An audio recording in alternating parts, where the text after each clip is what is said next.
welcome to another episode of the SempreMilan podcast. I'm your host this week, Anthony Torgard. Oliver is in Chicago, so he's in my side of the pond. His girlfriend is running the Chicago Marathon, so wish her luck in the comments. She'll be done by the time you see it, but wish her luck anyways. Madison decided to go camping this weekend, so my backup was then Lorenzo, who then didn't fucking respond after saying he'd be here, so he no-showed. And we have our refereeing expert, Steph, instead to save the day. Hey, it's all good. It's not actually my Twitter handle, but happy to save the day. Lorenzo, I think he's still AWOL, so hopefully we find him at the end of this video. He's probably phased on what the hell happened at the end of that Genoa game, and he's still reflecting on if Giroud's a keeper or not. But yeah, happy to be back. We've got a couple of games to cover from last week. I think we were talking before we started, but yeah, polar opposites of each other. So really excited to sort of dig into this one this week and especially talk about that Genoa game. Yeah. Well, I'm sure that's what everyone wants to hear, but we do got to do Dortmund first. So I guess we'll just dive right into that, and then we could move on to the fun stuff afterwards. The champions! We're here. Second game of the Champions League group stages. I guess the highlight is we've yet to concede a goal this year in the Champions League. We've yet to score one as well, but undefeated is undefeated. Currently third in the group. And yeah, what do you think of this game? Yeah, I think a lot of people are going to pull out disappointment in not getting a win. And it's kind of like a hard one to judge because if you compare it to the Newcastle game where against Newcastle, we created a lot more chances than we did against Dortmund. And that was a game we ultimately should have won. Going into this game, you would have thought, okay, great, if we won that game, then you take a draw away at Dortmund. But it's the fact that we didn't beat Newcastle when we should have beat Newcastle at home after those spell of all those chances. Then we had to go into this game and chase a win, knowing that we had PSG back to back afterwards, and we didn't get the win. But yeah, the game in itself was a hard one to sort of review and say that we deserved a win. We created clearer chances than Dortmund. I thought Dortmund did really well to control a lot of the game, to take it to some of our players defensively. And they equally could have, on a different day, would have been sitting there going, oh, we could have got a win ourselves as well. So I think it could have been slightly more in the balance, but we can't help but look at those chances later on into the game when Chukwueze came on, and feel like what could have been when we created 3 great chances in the second half with Pulisic and I think 2 with Chukwueze. And feel like it could have been one of those games where we go away with a 1-0 victory and then we set ourselves in 4 points, but instead we come away with a draw and we sit in third place here. And just looking at activity in the other rest of the group, Newcastle thumping PSG surprisingly, and those two teams sitting on 4 and 3 points respectively, and us on 2 and then Dortmund on 1. It's in the balance still, of course it is, but it's now leaving us with a lot to do and a lot to hopefully get in these next back-to-back games against PSG. So yeah, I mean, I don't come away from it being disappointed. I just think it's one of those games that, look, if the chance got taken, then we go into the third game with a lot more optimism. But now it's almost looking like we've got a lot to do. But yeah, I mean, like, what did you think of the game? It was a tough one. Obviously frustrating to watch. You want the win. You go in there thinking you're going to win, especially given, like you said, drawing to Newcastle when you thought you were going to win, when you should have. All the stats, said you should have won. And then you kind of get a lifeline here with Newcastle then thumping PSG. So now I guess it can be looked as a lifeline, but also kind of scary because now we have to go to Paris when both us and Paris need to win.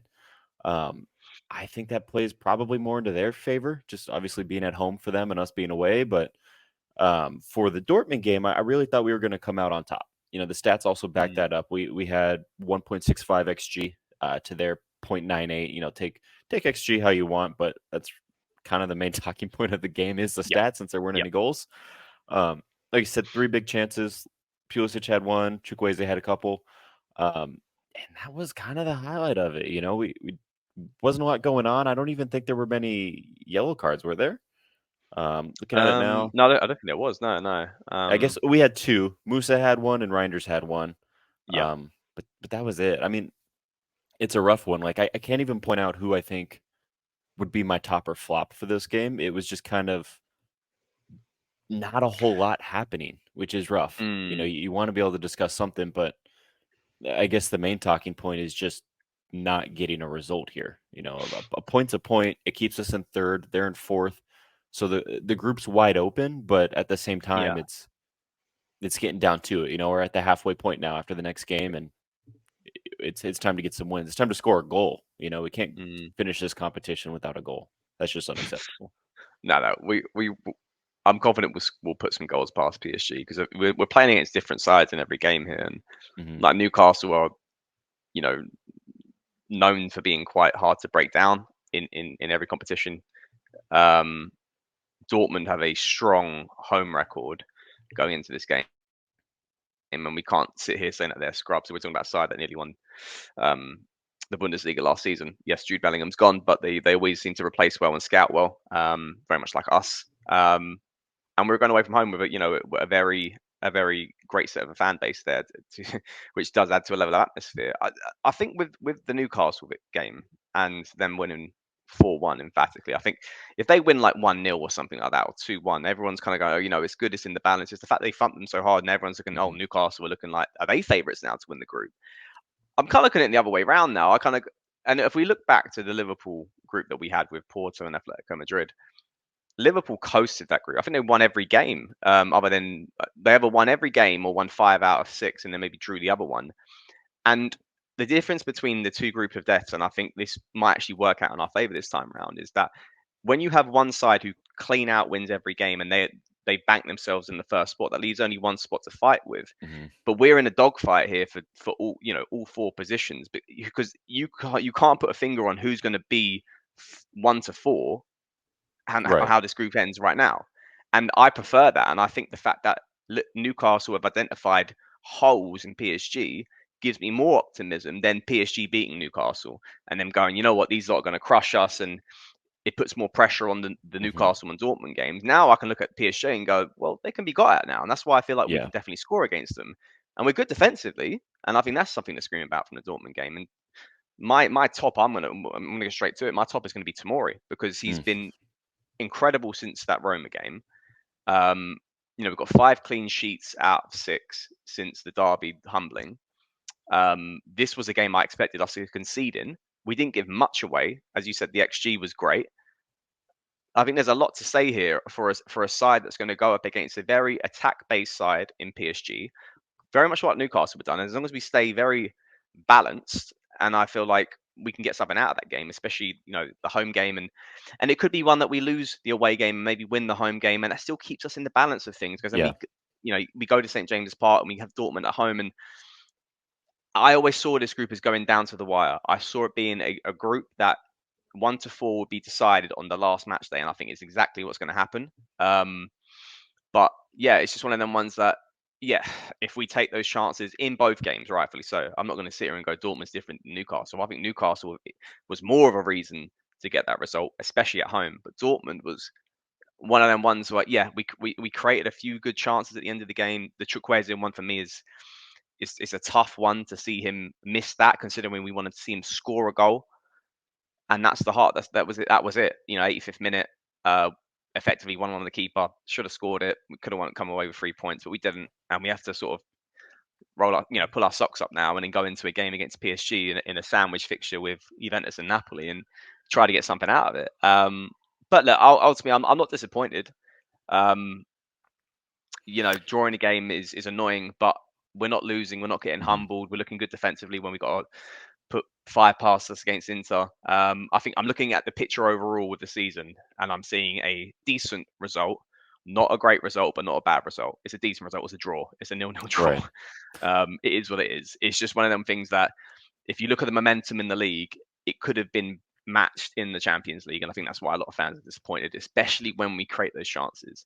But even after the game, a lot of fans were sort of pulling their hair out and sort of going crazy at things. But it is what it is. We didn't Hmm. win the game, but we could have scored. We didn't. It wasn't like Yeah. Newcastle. Newcastle was frustrating because we created so many chances. This was like create a couple, didn't score them, we Hmm. move. You know. Yeah. I think draw in general, but specifically a Jesus Christ, a goalless draw Mm, is frustrating as for fans. yeah, This game in isolation is not a bad result, like you said. Neither is a Newcastle one. When you put them together, it starts to get a bit irritating. Just yeah, knowing that you only get 6 games in the group stage, like you yeah, can't yeah. skate by all of them. You got to get some results here.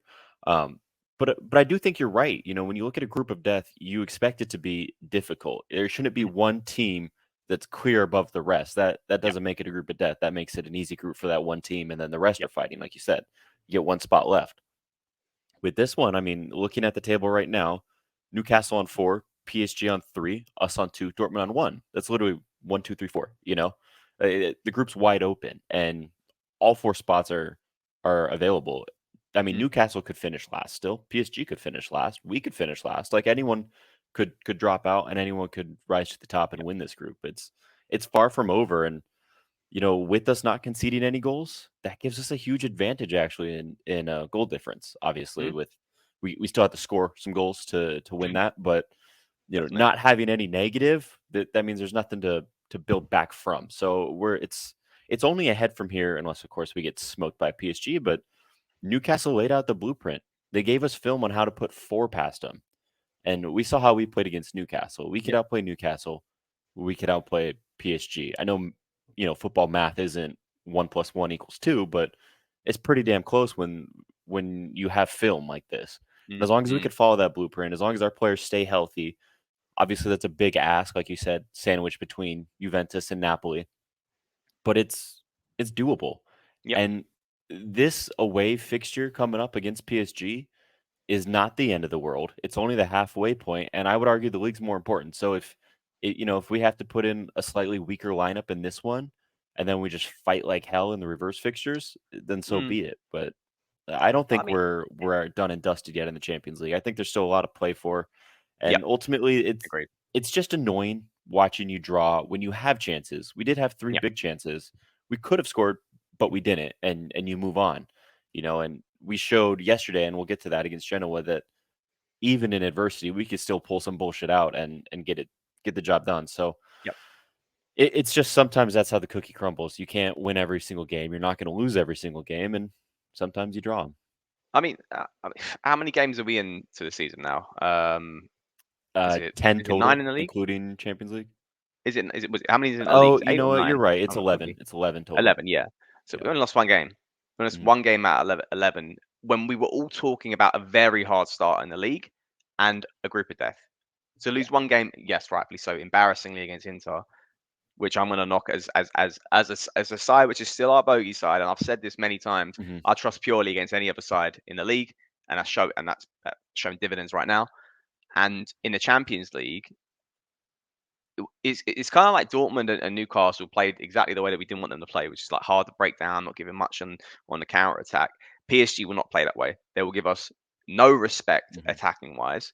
They will go and attack because they've got a sort of there's a fawn in the lion's paw now because they got their asses kicked by Newcastle, and they'll go on the attack. And it's whether we can sort of subdue that attack and catch them on a counter attack and transition, which we're always great at. And they're not going to double up on that Rafael Leao. They're not. They're Mhm. going to leave someone like Hakimi one on one with him, and I'm going to expect him to absolutely burn him. And that's where we've got to do the best. But the bit obviously we're worried about is Mbappe versus Calabria, and rightfully so.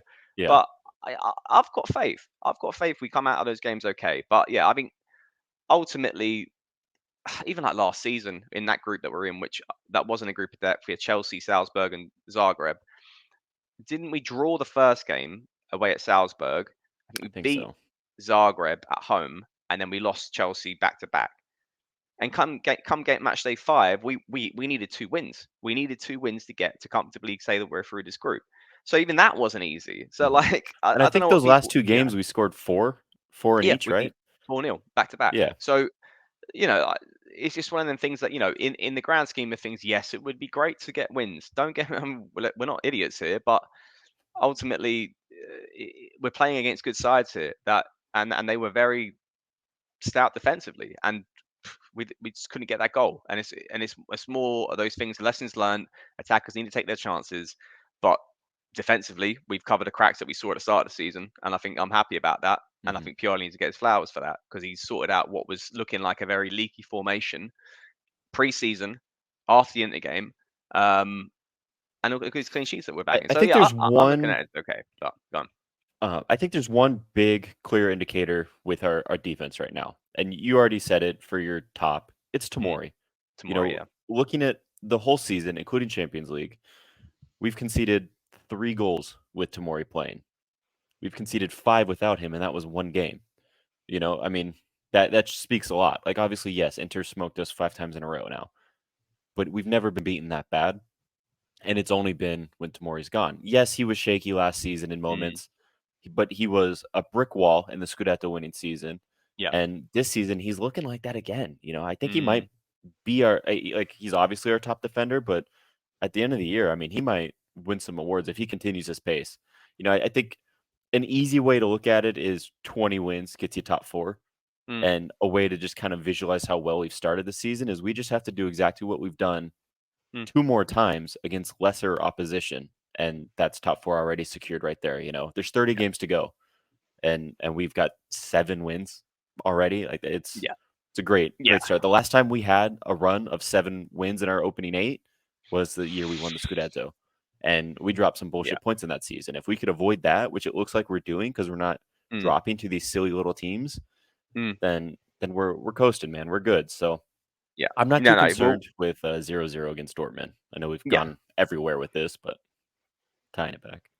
Yeah. Uh, We'll obviously we'll come on more into the league and be like, oh, well, I'm mhm. very happy and optimistic, and I'm going to talk about like our October versus Inter's November. And as being as big indicators and see if we can go the course. But Tamori, man, he's just been incredible, as you said. I think it's actually so we conceded one against. If you go in the league, one against was it Bologna, Mhm.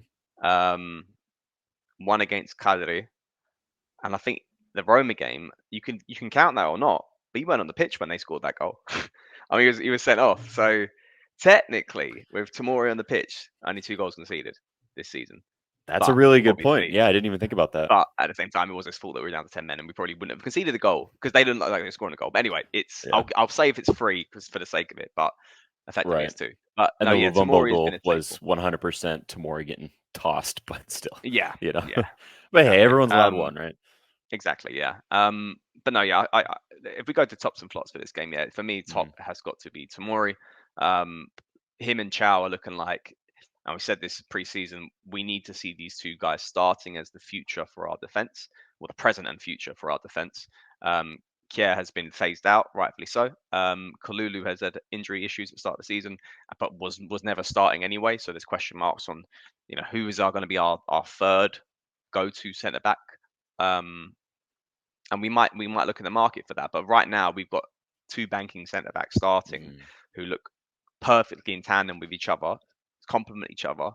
But Tamori being consistent and not making that many mistakes is elevating the caliber of what they can do defensively, and what's leading to these clean sheets is the mistakes he's not making on the ball. It's how aggressive he is, and he's always been aggressive. He's never lost that, but he's kind of done that in the sense of like with a lack of intelligence.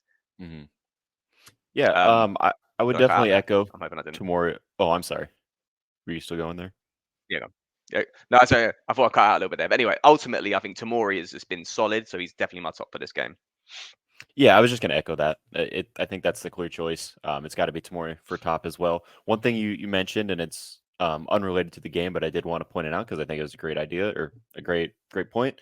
Um, we're still kind of in an injury crisis. Kalulu is out hurt, and he's typically the first guy off the bench for us.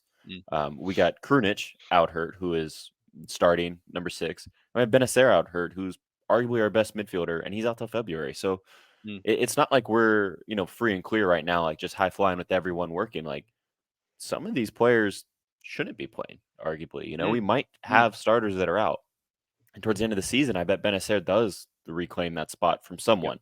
Yeah. So yeah, it's definitely impressive to see how they're working right now. But going back to the Dortmund game, tops and flops, Tamori definitely top. Yeah. Flop is a rough one. but I think I'm gonna go Chukwueze just because he had those two clear chances and he Mm, bottled them. It's harsh because I think overall he had a good game, but he missed the most clear cut opportunities. So I'm gonna give it to him. yeah, a bit of me's tempted to go for him. A bit of me's tempted to go for someone like Giroud, um, Yeah. who, you know, I think in his actual natural position has been really poor lately. The age ultimately is probably creeping up, and then sort of what we can offer in transition with Liao. And Liao's creating a lot of chances still, but You know what? we need someone much more like adapted to take away these chances as a number nine. And I love Giroud, and I've never wanted him. I've always wanted him to stay this season. And but the question marks are there long term. Come the end of this season, if we actually renew him, and what sense of what position does he have here? But I saw this game as a great game for Okafor to play in. He didn't start, and I'm actually more tempted to say Giroud was my flop. But I'm very annoyed. I'm kind of more annoyed for Chukwueze that he didn't take those chances. I just think that comes with a lack of total game time and probably confidence, and hoping he clears it up soon and gets that goal to kind of kick him into gear. Because I'm slightly worried about him. Obviously, Okafor's got a couple of goals in his bag this season, but Hmm. Chuk definitely needs a goal because especially Pulisic is doing so well as well. So, Yeah. so my flop is going to be Giroud. I'm gonna rescind my Chukwueze just because he did get in those positions after Mm. looking at the lineup and remembering Pobega was actually on the pitch. Um, and Oh, that's a yeah, surprise he was because no one recognized him. He was pulled off after 48%. 50 minutes. Yeah. He won 2 duels total the whole Mm. game. He didn't complete a single tackle, and he only 50. had 30 touches. Yeah. Um, all of his shots were off target, which, to be fair, he's a midfielder. He shouldn't be taking shots anyways, but off Mm. target, and he only completed 10 passes total. That's a pretty bad return. So, Pobega, congrats. Flop of the I think match for me. I think his passing accuracy percentage was like 48%. Yeah. Yeah, which is like crazy, crazy low. When you consider like I think someone pulled up like Adley's and Reinders ones, and and I think they were like 70, 60, maybe even like 80%. Yeah, Reinders was Um, 81 for that game 81. specifically. Yeah, it's just like yeah. I mean, Pobega. I mean, Hmm. the I'll give credit to him. He does good runs. He does great runs into space. He had two, one in each half, but he's obviously limited with his ability. Like my other half was watching the game, and in the second half when he comes onto the Rafa through ball and he's kind Yeah. of running into the box with it, and the other half was like, "Why does he run so funny?" And I was just like, "I mean, look at him. He's built awkwardly." And then I think then the commentator the next minute said he looks like he's running through glue, and I was just like, "Well, that kind of sums it up, really." So, yeah, I mean, Pobega. I think Yeah. there's another question if like. I think we all understand why he's here. We all Right. understand why he's here. Italian. Um, we've got a player who's not going to complain much about being a bench player. It's just more with the injury crisis that we have. We have to rely on him a little bit more. Is this what we want long term? And I'll be curious to see if management make a move on potentially selling him this summer. But the question is, what is his stock right now? And he could be sold to a Serie A side, but what do we get for him? And I don't know. There's probably more of also need to bring probably an Italian player in and who that player might be. And I don't know. But yeah, I understand why he's a flop. He was kind of looking Yeah. like a statue in I that don't game. see anyone wanting to spend good money on him. If we No. sell him, it'll be a loan with option at a single Mm, digit million number. And it's like, is that even worth it? Then to then have to go back on the market to buy another homegrown Italian, like yeah. you might as well just keep him for the numbers because, like you said, it's necessary. You Yeah. mentioned his running, and it always reminds me of this moment in my life from, I think it was like 2014. I was working on the railroad, and I had to wear steel toe boots, and I got off work, and my boys called me up and like, "Yo, we're kicking the ball around right now. Come to the pitch when you're off." And I was like, "All right, cool." I get to the pitch, realize I didn't bring my boots because I was at work, so Oh why would I have no. them? So I Yeah. get on the field wearing steel toe boots, and I'm running like Pobega runs. And when you hit the ball with steel toe boots, it's a Yeah. fucking rocket. It just Yeah. flies, but it's nowhere on target. It's awful. And every time I watch Pobega shoot, I'm like, that was me with my boots on. Like that's what it was. It's Yeah. awful. His shooting. I actually like his shooting. I think he's got a good like powerful shot on him. He scored some bangers last year as well. but yeah, it's just like his athleticism isn't there. You talking about steel toe boots, and just reminds me of the Bakayoko meme of him Yeah, with like with the first touch Timberlands. and stuff. Yeah, the Timberlands, yeah. Um, but yeah, and I was just thinking about it just now. I was like, even if we don't replace him with like a player for like money, I would be tempted to dip into the Primavera, who are obviously doing really Mm, well. Like Zeroli and all these other players that are yeah, smashing out the park. Players who have got the technical ability and the speed and the athleticism to play this type of football, but she doesn't. So there could be an argument there to dip into the youth team, and I mean, effectively, he was an ex youth team player anyway, and make a right. capital gain on him, and not have to actually spend and promote someone who deserves a spot. So, I mean, I wouldn't be surprised looking forward that might be the route we go down. But yeah, I think we're sort of aligned on our sort of flops. But yeah, shame it's a Yeah. draw, but could have been more. But it's what it is. Well, that's Dortmund then. Well, Featuring Kanye West. yeah. Yeah, so Kanye and Kim were at this game, or I don't know if Kim was there. I saw she received a Mm, signed jersey from Pulisic, and then Kanye was on the Genoa bench with the home side. I don't know if he did that intentionally just to spite her, or if they were there for their kids to, co-parenting. I don't know. I feel like mm. that's too mature for them, so it probably wasn't. But anyways, this isn't the pop culture podcast. Oh, so Very, random. very interesting match though, huh? Where do we Mm. begin? Um, Probably around the 87th minute, I guess. when it Um, actually got entertaining, yeah, yeah, yeah. because I nothing mean, fucking happened in this game up until the 87th. yeah, Leao had a header in the first half that went straight to the ground, and then I can't remember if into the keeper or if he palmed it over. I think he palmed it over. I think it was actually a really good save. yeah. Um, that was about it, and that was even the second half. That wasn't even the first half. There's nothing in the first half No, because that yeah, didn't yeah, start. yeah, yeah, So, yeah. I thought Chukwueze started off strong, probably the Mm, best of the front three, mm, but still pretty pretty invisible for the most yeah, part. yeah. Obviously, Pulisic came on and saved the day, but I didn't think it was the right sub at the time. I thought the right Mm, move would be to bring on Leao for Jovic and move Okafor mm, to the center, and yep, then let Chukwueze, who looked strong in the first half, get minutes under his feet with starting caliber players to yep, support him. Um, mm, as we know, Pioli didn't do that. Instead, he joined both wingers and put on our starting wingers, which is fine. mm. But Jovic stayed on, who was completely invisible at that point in the game. He did later have a really nice looking scorpion sidekick thing that actually forced a great save as well. But I genuinely think that might have been his only touch of the entire match. Like he Yeah, was absolutely invisible. And yeah. then to see him get did he get a full 90? No, no, no. He came off when we scored. I think they took on. He put on Barthe, or his name is the youth team left back. I'm not going to say his name because Isaac's going to kill me because I actually don't know what it's called. I keep we Bartazaki. keep Barthez. Yeah, he took him off for him to go defensive, obviously, because yeah, it was such a weird game. I think that we were talking before the game, and then we were saying, Jovic started, and it was a bit weird because we wanted it to be Pulisic, Okafor, and Chukwueze as a front three, or Leao on the left, and Chukwueze and Okafor in the front three. And then you see Jovic start when he's got he didn't play the recent games because of his fitness issues, and he needs to get game. Don't get me wrong. Yeah. It's just one of them ones where, like, probably not one of the fan favorites in the attacking lineup that we have of all these, high caliber players. But he starts, and then Okafor's on the left, which I don't think is good for him. I see Okafor more as a false nine, and obviously scored goals in the false nine position. I just don't think he doesn't give us.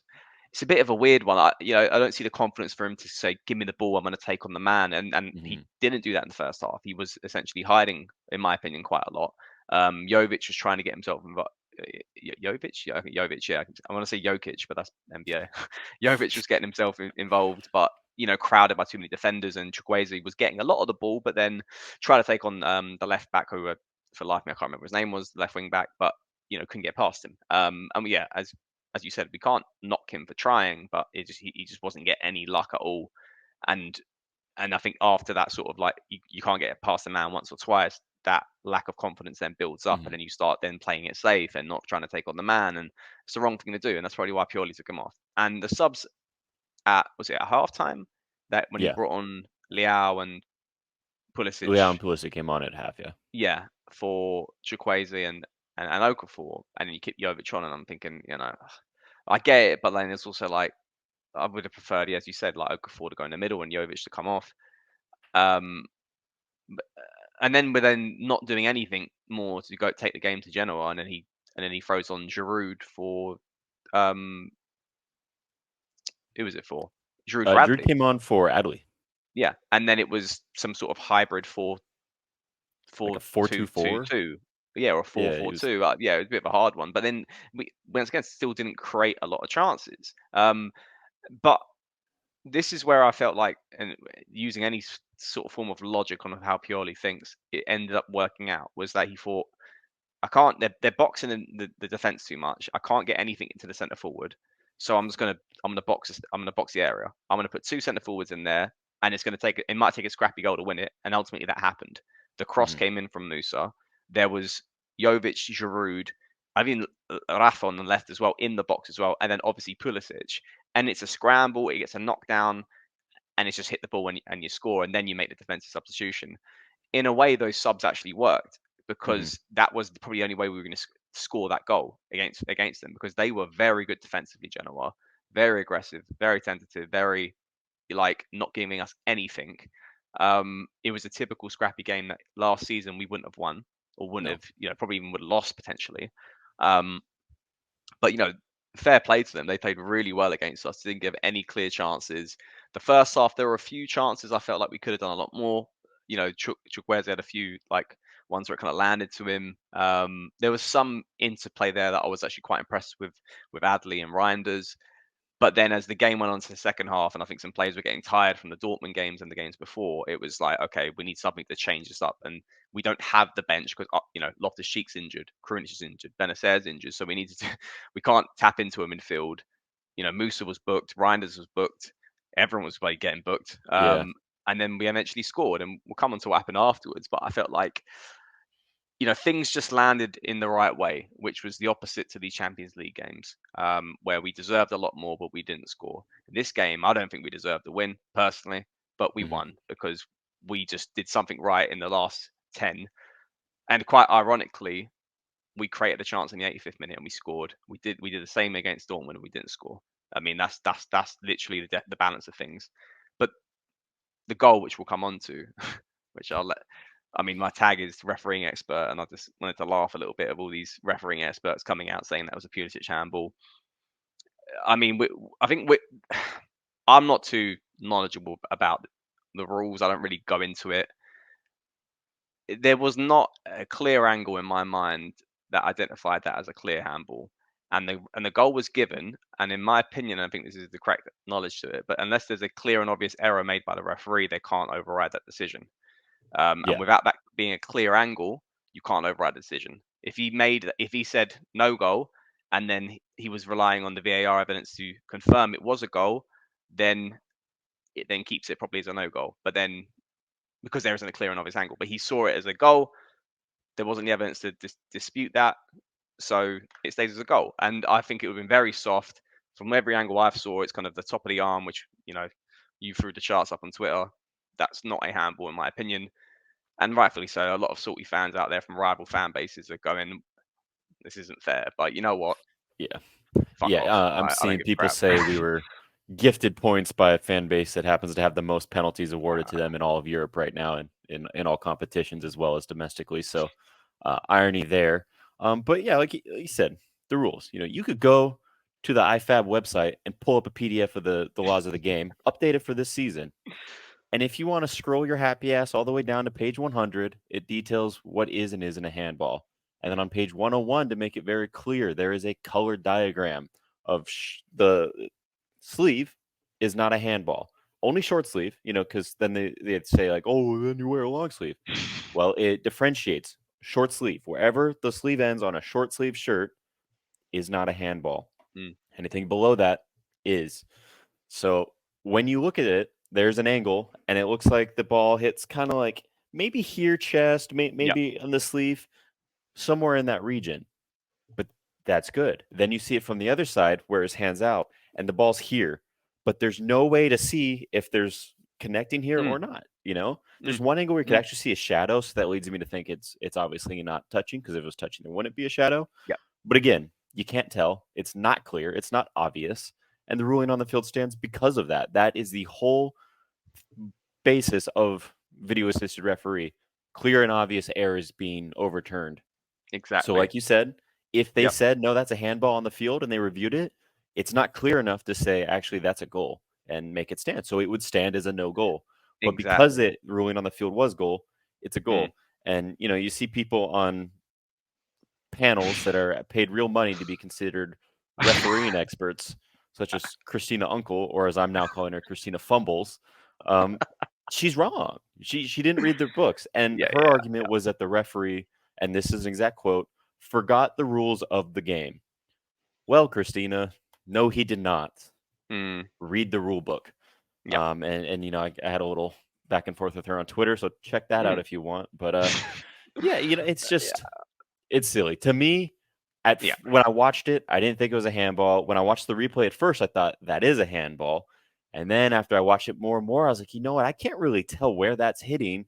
So Yeah, then I yeah. pulled up the rule book after the game, because I'm not going to Mm. do that in the middle of the game, obviously. But after the game, I pulled it up and I was like, okay, I'm good with this. Yeah.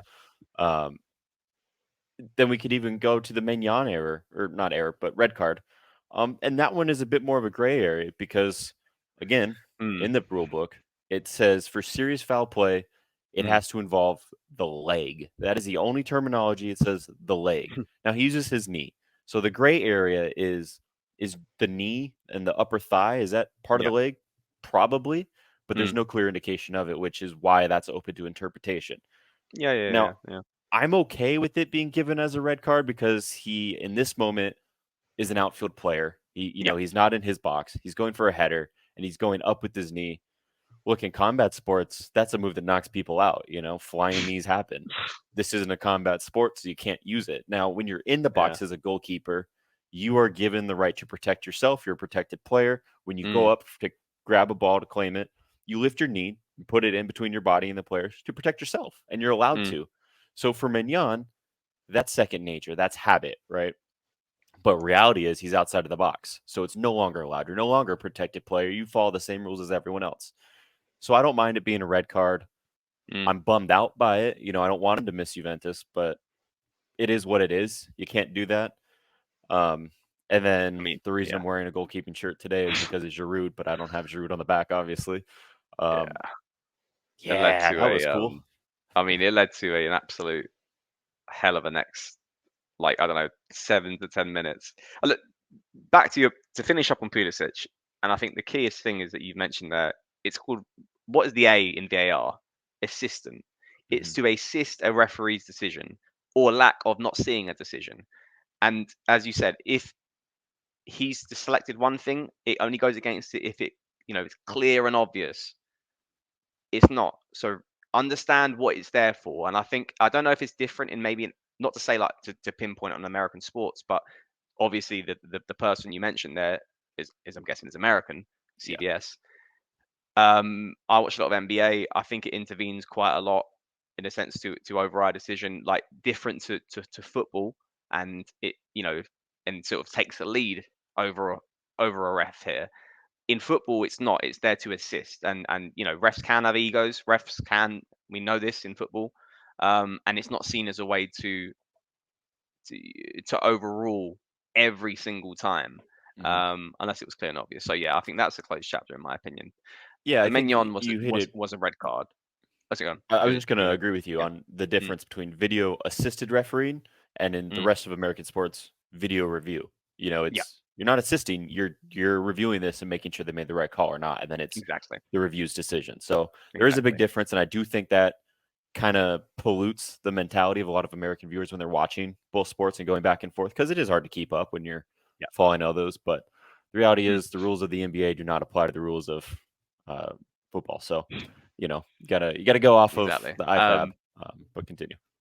Bloody hell, yeah. If this was NBA rules, and that Mignon challenge, he'd be out for half a season. But but no, yeah. I mean, that for me was a red card. I think we can probably we can dissect the rule books if we can. I think that he just goes in with such velocity. It's the knee to the throat. Christ, I was watching something like Dragon Ball Z or something like that. It was looking a bit like aggressive. And I'm not going to call Mignon an idiot. He had a stellar game. He completed an incredible save Yeah.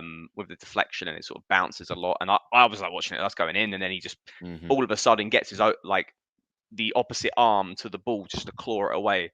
So he actually saved us. He saved us from losing that game in my mind.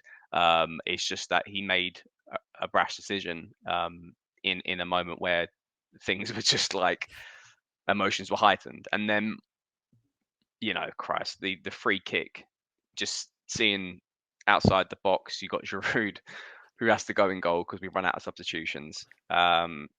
And which is now like a meme. You've seen Giroud now change to a goalkeeper on the Milan website.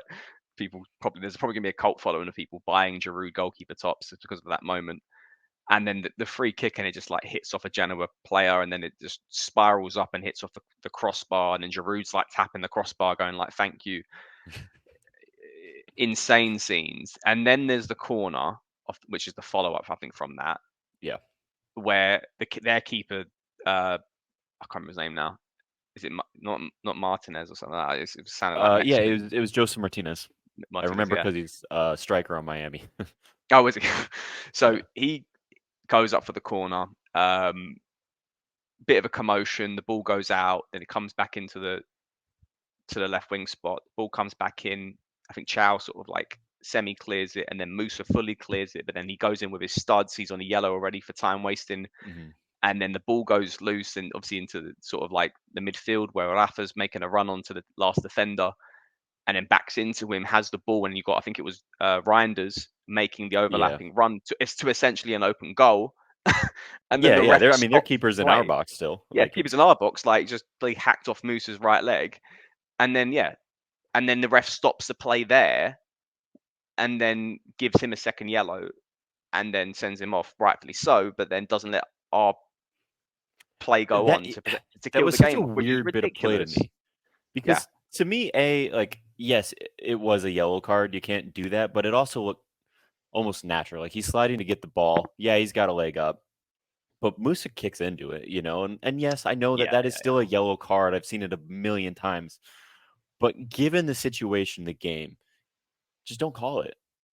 Just let us get the other goal. We want that more than a red card. It doesn't matter if Genoa doesn't have their starting goalkeeper yeah. next week. That doesn't help us. Mm, Let us get the other goal because, like you said, it's an open net. We're through on goal.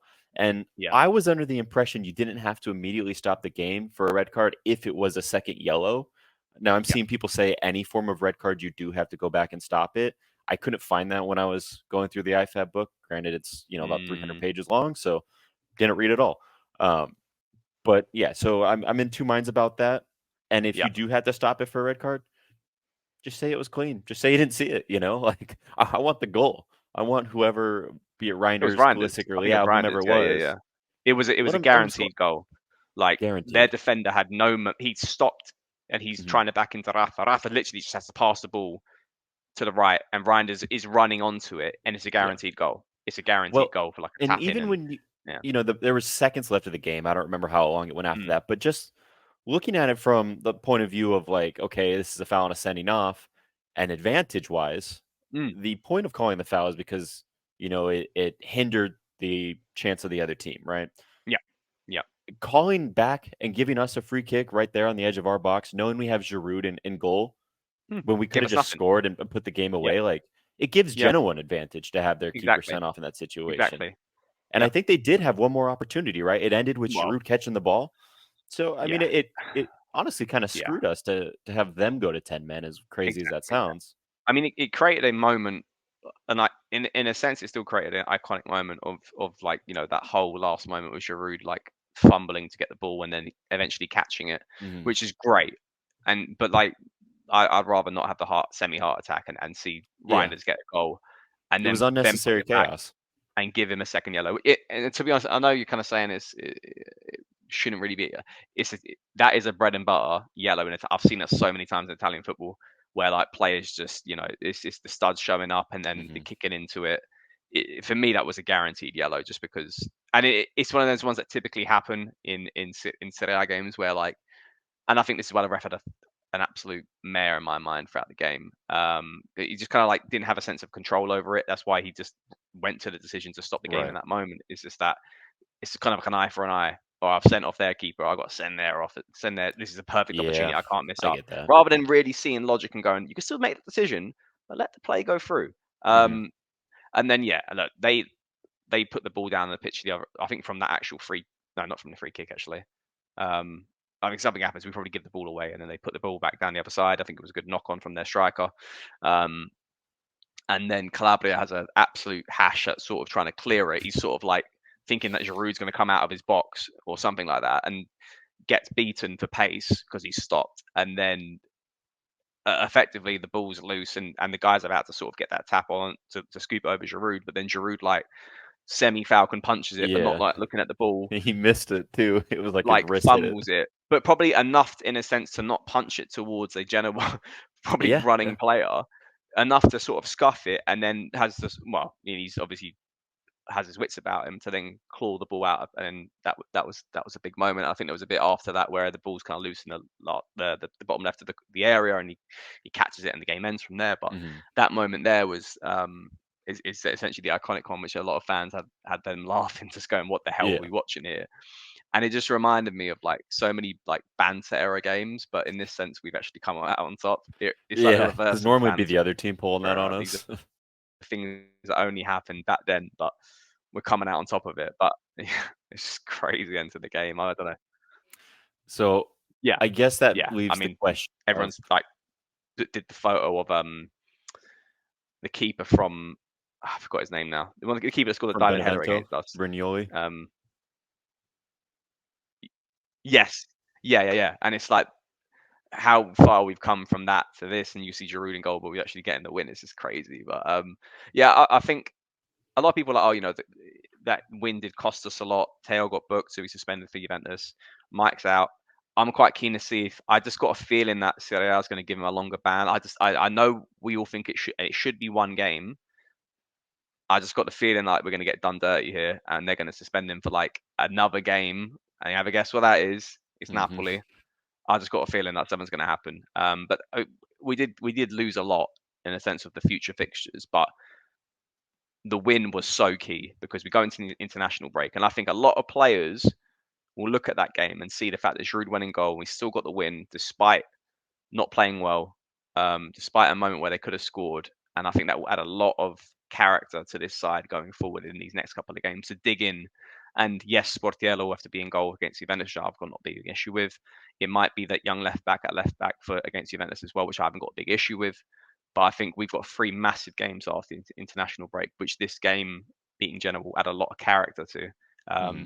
So I'm actually quite hyped up for it now. So Yeah, yeah, I agree. I think that leaves us with the only question is, do you give your top to the guy who scored the clutch game winner or to the guy who saved it in the end as a striker turned goalkeeper? mm. I'm actually quite divided on top for Mm. between two Americans. I thought Musa, who got the assist, had a very good game, despite being on yellow. I think the first half. No, Um, so I got that too, but he got it in the second half. The one in the first half okay. was just for Teo. It Oh, okay, was okay, okay. after a Musa foul. Teo said some shit, and then the keeper gave him or the ref gave him the Okay, card. okay. Yeah. Yeah. Okay. I mean, Moose is a close second, and I think and I just want to call this out because I think he's been incredibly good, considering he was the one signing that I and probably a lot of fans didn't quite back this summer. Seeing where does he fit? Oh, why should we spend this money on a player that is only what 20 something, 20 years old, 21 years old? Didn't look great at Valencia. Didn't come with a lot of pedigree. But he's took it by storm. Krunic has gone out injured. Benacer's been injured. Rolf the Sheik's been injured, but he's played in big games. Has been clicked into the side. Pulisic mentioned it in the post-match interview. He's been just like he understood the assignment. He got the assist for the goal. I think he does the right things. He makes the right runs. He comes back defensively. He works hard. I think he's got to get his flowers here, but I'll give it to Pulisic because he's clutch. And um, I just love watching those Suma videos from Milan on YouTube. It's just like Yeah, we did it, man! USA, USA. It's just like it kills Uh, me. So I, yeah, Pulisic gets my top man. What a G. I've been loving the Tiziano Crandelli videos where it's like Puli Oh yeah. Puli, sick, Puli Puli. Cracks me none, up. none of them can probably pronounce his name, but just like yeah. But yeah, But Pulisic, okay, mate, so top if for you're me. going with Christian, as much as I want to pick my compatriot here for what like the third, fourth game in a row, because he keeps doing it. But I'm Mm, gonna give it to Giroud. I said a lot of bad things about him as a striker, yeah. and I didn't want him to even come into this game, but it takes some balls to go into goal as a striker when your team Mm, needs it most, and then to make a save, arguably a double save, with the punch out and then the grabbing after. So yeah, that yeah. shit was incredible. I'm giving it to Giroud. Yeah. As far as flops, I'm tempted to honestly say Pioli just because I didn't like the subs, but like you said earlier, Mm, they defied logic, but they worked. So yeah. maybe he knew what he was doing. Obviously, he didn't predict the way it was going to go. No one did, but Yeah. it worked. No. So I'm going to give it to Luka Jovic. That dude stinks. I don't Mm, want him on the pitch anymore. Yeah, he had a cool little scissor kick, but that was his one touch of the game. yeah. Yeah. I'm. It's kind of like Chuk or Okafor. I could go be easy and go for them, but they only got 45 minutes, whereas Mhm. Jovic got like Yeah, 85 or something, like 96. 87, 96. Yeah, he only came off once we scored or whatever it was, Yeah, yeah. and he did like f all. But I'm actually going to go for Teo. Mm, And not because he had a bad game. He's got so many, and he's booked, and he's out for Juventus games. And I think he got booked like three out of three the first three games, and we thought, all right, it's inevitable when he's going to get suspended for a big game, and here we go, he's out of the Juventus game. And yes, he'll be back, and he'll be all guns firing for Napoli and PSG. But it's just like I kind of just wish he got that bit under his belt a little bit more. And a lot of these bookings have been just like sloppy ones or just arguing with the ref, as you said. And then we're just short of one of our best players in a big game. And it's mhm. really annoying. And it's not a knock on his performance against Genoa. Probably average at best. He slots into the middle of the side, as in tops and flops. But it's just what's going to happen afterwards now, Yeah. where we're going to miss him. And now, it amplifies with Mignon getting missing as well. But like, yeah, tell for me because it's just like he needs to get these bookings under control.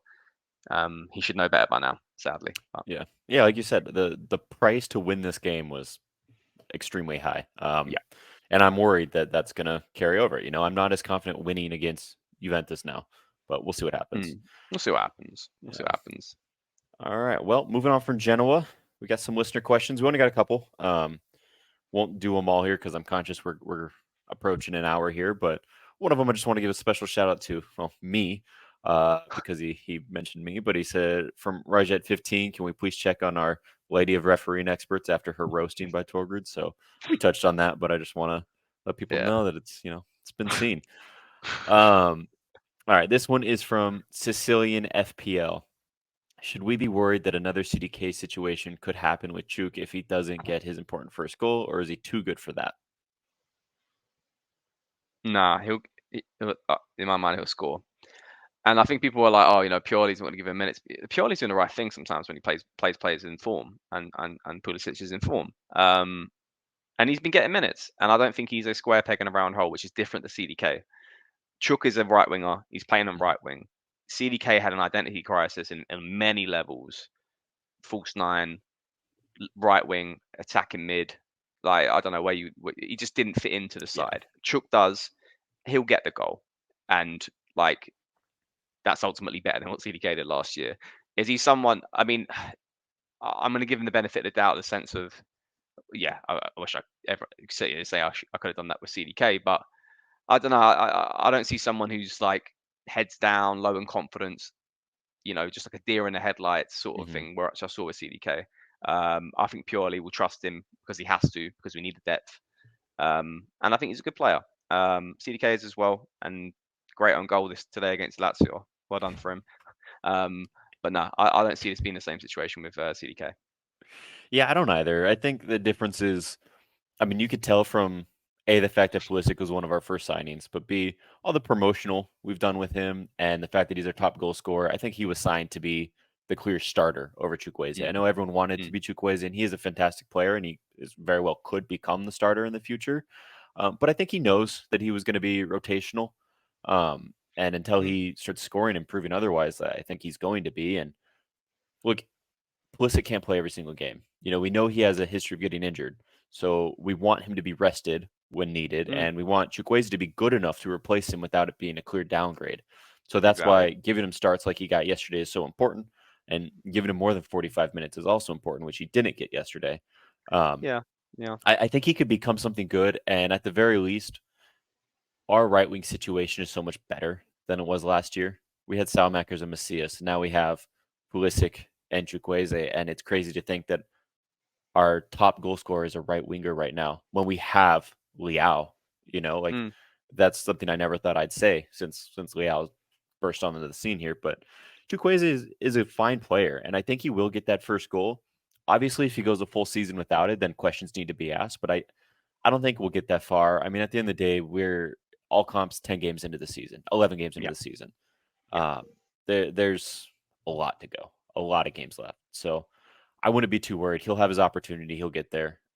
Yeah. I'd be worried around April. That's when I start to hit the panic button. Oh yeah, 100%. And then, as you said, I think it's in reversing to Pulisic is that we signed him. We when we signed Pulisic, we were like, we need to sign someone else though. And I think you could go that the other way around as well. If we signed Chukwueze first, I don't think we would have been confident to say, well, I'm not down with just Chukwueze and then a Salamakers and a Macias as a Hmm. backup. They always were going to be a pairing in my Yeah, mind because we needed that double upgrade on the right wing. It's just the fact that we saw Pulisic come in very early into preseason, had the whole of preseason, did well in preseason, started off really well this season, and is obviously and is showing on the pitch. Chukwueze was effectively one of our last signings in the summer. Missed the USA yeah. preseason bit. I know you can sit here and say so did CDK. Came in August as well, similar timelines. But the difference for me is the fact that the position is there for him. He's going to miss some Afcon, which is kind of annoying as well. But then that's what we got Pulisic for. I think he'll come good. Hmm. But I think there's this nervousness because of what happened with CDK, Yeah. because we know what Pioli's like when he knows when he prefers someone. Um, but a bit of like an Adley situation gives me hope that quality will come out. So, Yeah, and I think there's also a big difference between the two of them because CDK had all the pressure in the world, right? He was signed to be oh yeah, our star. He was our yeah, highest signing, one of our only signings that summer, and he yeah. was meant to be a starter at that attacking mid position, Mhm, replace mhm. Hakan, replace Brahim. Come in, defend the Scudetto. Yep, Chukwueze doesn't have any of that pressure. He was signed to yep, rotate with Pulisic. yep, He's good. yep, So not yeah. worried. Facts. Yep. This one is from Aziz W22. It's kind of a joke question, but I like it anyways. How many points would we have gained back in January if Giroud was the goalkeeper instead of Tata Rushanu? Yeah, I mean, I don't know where to go with that. I mean, we're dropping points, obviously, I but mean, let's it's let's be funny. real. I mean, Giroud, he did all right, man. But like, I mean, Tata's trash. But I mean, this was it's a funny question, obviously. But I was very annoyed when we didn't make any signings January last year in the goalkeeping department when Yeah. Mike was out.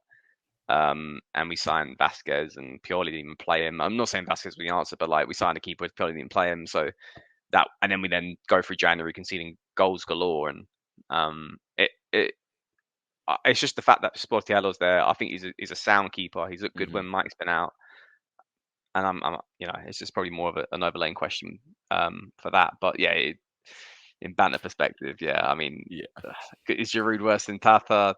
I mean, let's be real, he's not a goalkeeper, but I Christ, mean, you saw his reaction time on the free kick. Like he yeah, didn't even move towards the ball he was until it just hit the like, crossbar.